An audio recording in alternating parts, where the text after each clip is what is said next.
میں اللہ کے راستے میں نکلنا چاہتا ہوں، شاید اللہ تعالیٰ مجھے شہادت عطا فرما دے۔ انہیں رسول پاک صلی اللہ علیہ وآلہ وسلم کے سامنے لایا گیا۔ آپ نے حسب معمول انہیں بھی واپس جانے کا حکم دیا، جس سن کر وہ رونے لگے۔ آخر آپ صلی اللہ علیہ وآلہ وسلم کا جذبہ دیکھ کر اس مہم میں شرکت کی اجازت دے دی۔ مسلمانوں کی تعداد 313 تھی۔ لشکر میں گھوڑے صرف 2 اور اونٹ 70 تھے۔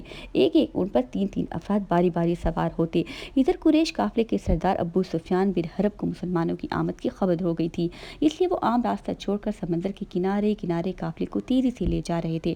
ساتھ ہی ایک سوار کو مکہ کی طرف دوڑایا تاکہ قریش مدد کے لیے پہنچے اور اپنے تجارتی قافلے کی حفاظت کرے۔ قریش پہلی مدینہ پر حملے کا بہانہ ڈھونڈ رہے تھے۔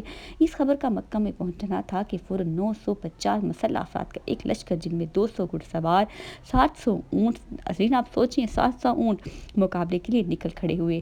لشکر میں قریش کے بڑے بڑے سردار شریک تھے۔ 600 افراد ذرہ پوش تھے۔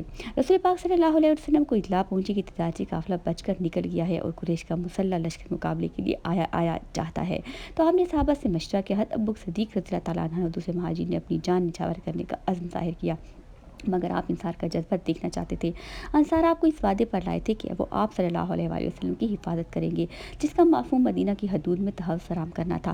کھلے لفظ میں یہ معاہدہ نہیں تھا، اگر مدینہ سے باہر قریش سے جنگ ہوئی تو انصار اس وقت بھی مدد کے پابند ہوں گے۔ اس لیے آپ انصار کی رائے کے منتظر رہے۔ قبیلہ اوس کے سردار سعد بن معاذ رضی اللہ عنہ آپ کی منشا سمجھ گئے اور اٹھ کر کہنے لگے، آپ شاید ہماری رائے جاننا چاہتے ہیں؟ اللہ کے رسول، آپ جس سے چاہیں صلح کریں، جس سے چاہیں لڑیں، ہم آپ پر ایمان لا چکے ہیں۔ اللہ کی قسم، آپ فرمائے تو ہم سمندر میں کود پڑے۔ ایک اور انصاری حضرت مقدار رضی اللہ عنہ نے عرض کیا، یا رسول اللہ صلی اللہ علیہ وسلم، ہم بنی اسرائیل نہیں جنہوں نے موسیٰ کو کہہ دیا تھا کہ جاؤ تم اور تمہارا خدا لڑے، ہم تو آپ کے دائیں بائیں اور آگے پیچھے سے لڑیں گے۔ قریش کا لشکر بدر کی طرف بڑھ رہا تھا، جو مدینہ سے 70 میل 120 کلومیٹر جنوب میں ایک وادی ہے۔ مسلمان بھی اس طرف روانہ ہو گئے۔ لشکر اسلام کا جنگی پرچم سفید رنگ کا تھا، جو حضرت مصعب بن عمیر نے اٹھایا ہوا تھا۔ نبی پاک صلی اللہ علیہ وسلم کے آگے آگے 2 سیاہ رنگ کے جھنڈے تھے، ایک حضرت علی رضی اللہ تعالیٰ عنہ کے ہاتھ میں تھا اور دوسرا حضرت سعد بن معاذ رضی اللہ تعالیٰ عنہ کے پاس تھا۔ یہاں قریش کے بعض غلام جو پانی کی تلاش میں نکلے تھے، صحابہ کے ہاتھ آگے، وہ ان کو مار پیٹ کر قریش کی تعداد وغیرہ معلوم کرنے لگے، تو نبی کریم صلی اللہ علیہ وسلم نے منع فرمایا۔ آپ نے خود ان سے تشویش شروع کی تو پوچھا، قریش روانہ کتنے اونٹ ذبح کرتے ہیں؟ کہنے لگے 9۔ اس کے بعد رسول پاک صلی اللہ علیہ وآلہ وسلم نے انہیں چھوڑ دیا اور صحابہ سے فرمایا، دشمن کی تعداد 900 سے 1000 کے درمیان ہے۔ یہ رسول پاک صلی اللہ علیہ وسلم کی فہرست اور ذہانت تھی۔ عام طور پر ایک اونٹ 90 سے 100 آدمیوں کو کافی ہوتا ہے۔ رسول پاک صلی اللہ علیہ وسلم نے فوراً حساب لگا لیا کہ قریش کتنی تعداد میں ہو سکتے ہیں۔ جو بالغ درست تھا وہ 950 تھے۔ قریش کا لشکر پیش قدمی کرتا ہوا میدان بدر کے دوسرے سرے تک پہنچ گیا، جہاں پانی قریب تھا۔ مسلمانوں نے پہلے میدان کے اس کنارے ایسی جگہ پڑاؤ ڈالا تھا جہاں سے پانی کئی میل دور تھا، اور بھی ایک صحابہ حضرت حبوب بن مدر رضی اللہ عنہ کی مشورے پر رسول پاک صلی اللہ علیہ وآلہ وسلم نے پانی کے چشمے کی طرف بڑھ کر اس کے قریب خیمے لگائے۔ ساتھ ہی اللہ تعالیٰ نے بارش فرما دی، جس سے مسلمان خوب سیراب ہو گئے، یہاں تک کہ ریتیلی زمین پختہ ہو گئی۔ یہی بارش قریش کے لیے نقصان دہ ثابت ہوئی، کیونکہ ان کے پڑاؤ میں کیچڑ پستن پیدا ہو گئی۔ جمعہ 7 رمضان 2 ہجری مئی کی صورت طلوع ہوا تو قریش اپنی جنگی تیاری مکمل کر چکے تھے۔ ادھر نبی کریم صلی اللہ علیہ وآلہ وسلم مسلمانوں کی صفیں درست کر رہے تھے۔ حضرت سعد بن معاذ کے مشورے سے آپ کے ایک ٹھیلے پر کھجور کی شاخوں اور پتوں سے ایک سائبان بنا دیا گیا، تاکہ آپ وہاں تشریف رکھیں اور پورے میدان جنگ کا معائنہ کریں۔ احکامات دیتے رہیں، پچھلے تیز رفتار سواریوں پہ بھی رہ کے خدا نخواستہ شکست ہو جائے تو مدینہ کی طرف بچ نکلنے کی صورت باقی رہے۔ حضرت ابوبکر صدیق رضی اللہ تعالیٰ عنہ کے محافظ مقرر ہوئے، حضرت پاک صلی اللہ علیہ وسلم کے محافظ مقرر ہوئے، اور کیوں نہ ہوتے، یہ تو ان کا بہترین دوست تھا، اور اس سے زیادہ بڑھ کر محافظ تو کوئی ہو ہی نہیں سکتا تھا اللہ کے حکم سے۔ صبح سویرے قریش کا لشکر سامنے آ گیا اور کچھ قافلہ چھوڑ کر صف آرا ہوا۔ یہ اسلام اور کفر کا پہلا فیصلہ کن موقع تھا۔ ایک طرف 313 مسلمان تھے جن کا سامان جنگ بھی کم تھا، دوسری طرف 3 گنا کفار بہترین اسلحہ کے ساتھ موجود تھے۔ اس موقع پر نبی پاک صلی اللہ علیہ وآلہ وسلم نے گڑ گڑا کر اللہ سے دعائیں کر رہے تھے۔ آپ فرما رہے تھے، اے اللہ، اگر ان مومنوں کی یہ جماعت ہلاک ہو گئی تو پھر تا قیامت روئے زمین پر عبادت کرنے والا کوئی نہیں رہے گا۔ آپ صلی اللہ علیہ وسلم اتنی بےتابی سے دعا فرما رہے تھے کہ آپ کی چادر شانہ مبارک سے بار بار تر ہو جاتی۔ حضرت ابوبکر صدیق رضی اللہ عنہ چادر درست کرتے اور تسلی دیتے۔ اللہ کے رسول، آپ اپنے رب سے خوب مانگ چکے، اس لیے آپ سے جو وعدہ فرمایا وہ ضرور پورا ہوگا، اللہ آپ کی مدد ضرور کرے گا اور آپ ضرور فتح مند ہوں گے۔ دو صحابی عین اس وقت لڑائی میں شرکت کے لیے پہنچے۔ مسلمانوں کو بڑی مسرت ہوئی کیونکہ اس وقت مسلمانوں کی اپنی تعداد بہت کم تھی اور شدت سے احساس ہو رہا تھا۔ ایسے میں اگر ایک شخص بھی مزید پہنچا تو غنیمت تھی، مگر آنے والوں نے بتایا راستے میں ہمیں کفار نے روک لیا تھا اور کہا تھا تم محمد صلی اللہ علیہ وآلہ وسلم کی امداد کے لیے جا رہے ہو۔ ہم نے بذات بدل خدا خواستہ کہا کہ ہم لڑائی میں شرکت کے لیے نہیں جا رہے۔ ہم نے تو ان سے وعدہ لے کر چھوڑا کہ ہم جنگ میں شریک نہیں ہوں گے۔ رسول پاک صلی اللہ علیہ وآلہ وسلم نے سنا تو دونوں کو لڑائی میں حصہ لینے سے روک دیا اور فرمایا ہم ہر حال میں وعدے کی پابندی کریں گے، ہمیں بس اللہ کی مدد کافی ہے۔ یہ وعدے کی پابندی کی ایسی مثال تھی جو پیغمبر ہی کر سکتے تھے، ورنہ افراتفری کے اس ٹائم میں کوئی اور ہوتا تو ایمان کا ضرور کچا ہوتا اور کہتا نہیں نہیں آ جاؤ، اللہ کو نیت کا پتہ ہوتا ہے۔ جنگ اس طرح شروع ہوئی کہ کفار کے صفوں سے عمر رسیدہ عقبہ بن ربیعہ جو لشکر کا سردار تھا اپنے بھائی شیبہ اور بیٹے ولید کے ساتھ میدان میں نکلا۔ تینوں نامور سپاہی تھے، انہوں نے آتے ہی للکارا اے مسلمانوں، کوئی ہم سے مقابلہ کرنے والا ہے تو آ جائے۔ یہ سنتے ہی 3 انصاری نوجوان آگے بڑھے۔ عتبہ نے پوچھا تم کون ہو؟ انہوں نے تعارف کروایا تو عتبہ نے کہا ہمیں تم سے کوئی غرض نہیں، ہماری ٹکر کے لوگ مقابلے پر پہنچے۔ حضرت پاک صلی اللہ علیہ وسلم خود ٹیلے سے جنگ کی کمان لے کر نکلے۔ آپ نے تینوں کو واپس آنے کا حکم دیا اور آواز لگائی اے عبیدہ بن حارث اٹھو، اے حمزہ اٹھو، اے علی اٹھو۔ یہ تینوں قریشی تھے اور جنگجوئوں میں نامور عبیدہ بن حارث 65 سال کے تھے، حمزہ 57 برس کے اور علی رضی اللہ عنہ صرف 25 سال کے تھے۔ اب مقابلہ بالغ کانٹے کا تھا کیونکہ ادھر عتبہ بوڑھا تھا، شیبہ اس سے کچھ کم عمر اور ولید بالغ جوان۔ تینوں صحابی اپنی صف سے نکل کر ان کے سامنے پہنچے، انہوں نے چہرے اور سر ڈھانپے ہوئے تھے، اس لیے عتبہ نے پوچھا تم کون ہو؟ انہوں نے اپنے نام بتایا اور وہ بولا ہاں تم لوگ ہمارے برابر کے ہو۔ حضرت عبید بن حارث عتبہ بن ربیعہ سے نبرداز آزمائے ہوئے حمزہ اپنے ہمراہ شیبہ پر پل پڑے اور علی نے اپنے جوان مقاوی ولید پر حملہ کیا۔ حمزہ نے شیبہ کو وار کرنے کا موقع بھی نہ دیا اور ایک ہی ضرب سے اس کو قتل کر دیا۔ حضرت علی کے سامنے ولید نہ ٹک سکا اور مارا گیا۔ حضرت عبیدہ بن حارث اور عقبہ دونوں بہت پرانے شمشیر تھے، اس لیے دیر تک لڑتے رہے، دونوں کی تلواریں دیر تک ٹکرائی رہی۔ آخر خیر عبیدہ لڑتے لڑتے زخمی ہو کر گر گئے۔ حمزہ اور علی نے انہیں گرتے دیکھا تو عقبہ کی طرف لڑتے اور اس کا کام تمام کر دیا۔ پھر عبیدہ کو اٹھا کر آپ صلی اللہ علیہ وآلہ وسلم کے پاس لے آئے۔ حضرت عبیدہ نے آپ کے قدموں پر رخسار رکھتے ہوئے سوال کیا یا رسول اللہ کیا میں شہید ہوں؟ رحمت عالم نے فرمایا میں گواہی دیتا ہوں کہ تم شہید ہو۔ وہ کہنے لگے آج ابو طالب زندہ ہوتے تو مانتے کہ ان کا اشکار پورا مستحق میں ہوں، جس کے میں نے ہم محمد کو کسی کے حوالے نہیں کریں گے، چاہے ہمیں موت کے گھاٹ اتار دیا جائے، ہم ان کے لیے اپنے بیٹوں اور بیویوں کو بھی بھول جائیں گے۔ یہ اس اشعار کا مفہوم ہے جس کا ذکر شہید کہلا رہا تھا۔ عقبہ، شیبہ اور ولید کے مارے جانے کے بعد گھمسان کی جنگ شروع ہوئی۔ مسلمانوں میں سب سے پہلے حضرت عمر رضی اللہ عنہ کے خلاف مجہ رضی اللہ عنہ آگے بڑھے اور شہید ہو گئے۔ ادھر نبی کریم صلی اللہ علیہ وآلہ وسلم نے مسلمانوں کو جوش دلاتے ہوئے فرمایا اس ذات کی قسم جس کے قبضے میں میری جان ہے، جو شخص بھی آج ان مشرکوں کے مقابلے میں صبر اور حوصلے سے لڑے گا وہ پیٹھ نہیں پھیرے گا، اسے اللہ تعالیٰ جنت میں جگہ فرمائیں گے۔ کچھ صحابہ محفوظ دستے کے طور پر پچھلی صف میں رسول پاک صلی اللہ علیہ وآلہ وسلم کے قریب موجود تھے۔ ان میں عمیرہ بن حمام رضی اللہ تعالیٰ عنہ بھی تھے جو ہاتھ میں کچھ کھجوریں لیے کھا رہے تھے۔ آپ کے الفاظ سنتے ہی وہ بول اٹھے کیا میں ان میں شامل ہو سکتا ہوں؟ فرمایا تم انہی میں سے ہو۔ وہ بولے واہ واہ، تو میرے اور جنت کے درمیان اتنا سا فاصلہ ہے کہ کوئی مجھے قتل کر دے؟ یہ کہہ کر کھجوریں پھینک دی، تلوار سونک کر دشمنوں کی طرف دوڑتے لڑتے لڑتے کئی کو قتل کیا اور آخر خود شہید ہو گئے۔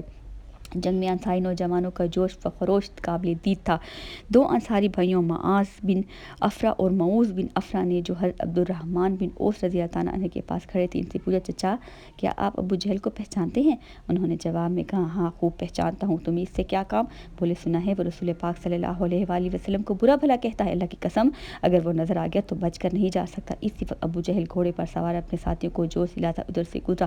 عبد الرحمن معذرت کے ساتھ بن اوف نے فون کہا وہ دیکھو وہ رہا ابو جہل۔ یہ سنتے ہی دونوں لڑکے پیدل ابو جہل کی طرف لپکے۔ اسی دوران ایک اور انصاری معاذ بن عمرو جو پہلے سے ابو جہل کی طاق میں تھے اس پر چھپٹ پڑے اور اس کی پٹالی پر تلوار ایسا کیا وار کیا کہ وہ کٹ کر گر گئی۔ ابو جہل نے بیٹے اکرمہ سے باپ کو زخمی ہوتے ہوئے دیکھا تو معاذ بن عمرو کے کندھے پر تلوار کا وار کیا جس سے اس کا بازو کٹ گیا، لیکن تھوڑی سی کھال اس سے جوڑی رہ گئی تھی جس سے بازو لٹکنے لگا۔ حضرت بعد بن عمرو کو اس بازو کی وجہ سے لڑنے میں مشکل ہوئی تو آپ اس پر اپنا پاؤں رکھ کر چمٹا کھینچا جس سے وہ کھال بھی اتر گئی، انہوں نے بازو پھینک دیا۔ ادھر معاذ نے ابو جہل پر دوسرا حملہ کر کے اسے شدید زخمی کر دیا اور خود بھی لڑتے لڑتے شہید ہو گئے۔ ابو جہل خون میں لت پت ہو کر گھوڑے سے نیچے گر چکا تھا۔ معاذ بن عرفہ، معاذ بن عمر، اس نے خیال کیا کہ ابو جہل مر چکا۔ دونوں نے دوڑتے ہوئے رسول پاک صلی اللہ علیہ وآلہ وسلم کی خدمت میں پہنچا اور ماجرا سنایا۔ آپ صلی اللہ علیہ وآلہ وسلم نے پوچھا، کیا تم میں سے کسی نے اس کو مارا ہے؟ دونوں میں سے ہر ایک نے بیک آواز کہا، میں نے۔ آپ نے پوچھا، کیا تم نے تلواریں صاف کر لی؟ جواب دیا، جی نہیں۔ آپ صلی اللہ علیہ وآلہ وسلم نے ان دونوں کی تلواروں پر لگا خون دیکھا تو معاذ بن عمر کی تلوار پر لگا خون گواہی دے رہا تھا کہ مہلک دار انہوں نے کیا ہے۔ تاہم آپ نے حوصلہ افزائی کے لیے فرمایا، تم دونوں نے اسے مارا ہے۔ پھر آپ صلی اللہ علیہ وسلم نے فیصلہ دیا کہ ابو جہل کے جسم کے کپڑے اور ذرا بختر معاذ بن عمر کو دے دیے جائیں۔ جنگ کے انتہائی مرحلے میں نبی کریم صلی اللہ علیہ وآلہ وسلم اور ابو بکر صدیق رضی اللہ عنہ چیرے سے اتر کر معرکے میں شریک ہوئے۔ حضرت علی کہتے ہیں کہ جنگ بدر کے شدید لمحات میں ہم نبی پاک صلی اللہ علیہ وسلم کی اونٹ لے رہے تھے۔ جب جنگ کے شعلے اپنی انتہائی حدت کو پہنچے تب نبی پاک صلی اللہ علیہ وسلم نے مٹھی میں کچھ مٹی اٹھائی اور دشمن کی طرف پھینکتے ہوئے کہا، یہ چہرے خوار ہو جائیں، اے اللہ اس کے دلوں کو خوف سے بھر دے، اس کے قدم اکھاڑ دے۔ اسی کے ساتھ ہی آپ صلی اللہ علیہ وسلم نے صحابہ کرام کو فیصلہ کن حملے کا حکم دیا۔ اللہ تعالیٰ نے قرآن کریم میں اس واقعے کی طرف اشارہ کرتے ہوئے فرمایا ہے، اور ہم نے خاک کی جو مٹی پھینکی تھی وہ آپ نے نہیں، اللہ نے پھینکی تھی۔ موجزانہ طور پر کفار میں سے ہر ایک کی آنکھ میں یہ مٹی جا پڑی۔ اس میں کھلبلی مچ گئی۔ ادھر صحابہ کرام نے زوردار حملہ کر دیا۔ مشرکین شکست کھا کر بھاگ نکلے۔ مسلمانوں نے پیچھا کرتے ہوئے بہت سو قتل اور گرفتار کیا۔ اس جنگ میں اللہ نے فرشتوں کے ذریعے مسلمانوں کی مدد فرمائی۔ سورہ انفال میں ارشاد ہے، اس وقت کو یاد کیجیے جب آپ اپنے رب سے فریاد کر رہے تھے، پھر اللہ نے آپ کی سن لی اور کہا کہ میں آپ کی 1000 فرشتوں سے مدد کروں گا جو سلسلے وار چلے آئیں گے۔ فرشتوں کی آمد سے کفار کے دلوں پر ہیبت طاری ہو گئی اور وہ یہ سمجھ گئے کہ مسلمانوں کے ساتھ اللہ کی مدد ہے۔ فرشتوں نے ایک آدھ مشرک کو قتل بھی کیا مگر عمومی طور پر جنگ میں حصہ نہیں لیا، ورنہ ایک ہی فرشتہ پوری دنیا کے کافروں کو ہلاک کر دیتا۔ ان کا مقصد بس مسلمانوں کے حوصلہ بڑھانا اور کفار کو مرعوب کرنا تھا۔ بدر کے دن جب مشرکین فرار ہوئے تو ایسے میں ایک انصاری ایک مشرک کا پیچھا کر رہے تھے۔ تب انہوں نے کوڑا مارنے کی سنسناہٹ سنی، ساتھ ہی آواز آئی، اے خیزروم آگے بڑھ۔ صحابی نے دیکھا وہ مشرک وہیں گر پڑا، اسی کی ناک ٹوٹ گئی اور منہ پھٹ گیا۔ صحابہ نے رسول پاک صلی اللہ علیہ وآلہ وسلم کی خدمت میں حاضر ہو کر یہ واقعہ سنایا تو آپ صلی اللہ علیہ وآلہ وسلم نے فرمایا، تم سچ کہتے ہو، یہ تیسرے آسمان سے اترنے والا مددگار فرشتہ تھا۔ خیزوم اس فرشتے کے گھوڑے کا نام ہے۔ بدر کے دن مشرکوں کی مدد کے لیے ابلیس خود آیا تھا، کیونکہ اسے معلوم تھا کہ حق و باطل کے درمیان فیصلہ کن معرکہ ہے۔ آج حق غالب آ گیا تو اسلام کو ابھرنے سے کوئی نہیں روک سکے گا۔ عام حالات میں ابلیس سامنے آ کر برے سے برے آدمی کی بھی مدد نہیں کرتا، مگر اس دن کفر کو پیشوائی سے بچانے کے لیے ابلیس اتنا فکر مند تھا کہ خود ایک مشرک سردار سراقہ بن مالک کیانی کی شکل میں شیطانوں کی ایک پوری فوج کے ساتھ آیا تھا۔ ابلیس نے مشرکوں کا حوصلہ بڑھانے کے لیے جنگ کے آغاز میں کہا تھا، آج کوئی تم پر غالب نہیں آ سکتا، میں تمہارا حامی ہوں۔ لیکن جبریل دوسرے فرشتوں کے ساتھ مسلمانوں کی مدد کے لیے نازل ہوئے تو ابلیس اپنے چپنوں سمیت بدحواس ہو کر بھاگ نکلا۔ مشرکین مکہ یہی سمجھے کہ سراقہ بھاگا ہے۔ جنگ میں شکست کھا کر مکہ پہنچے تو انہوں نے سراقہ کو خوب برا بھلا کہا، اللہ تیری شان، اور بولے، تم سب سے پہلے صفیں توڑ کر بھاگ نکلے اور جنگ میں ہمیں مروایا۔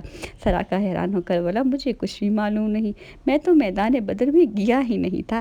مگر مشرکین سمجھے کہ سراقہ جھوٹ بول رہا ہے۔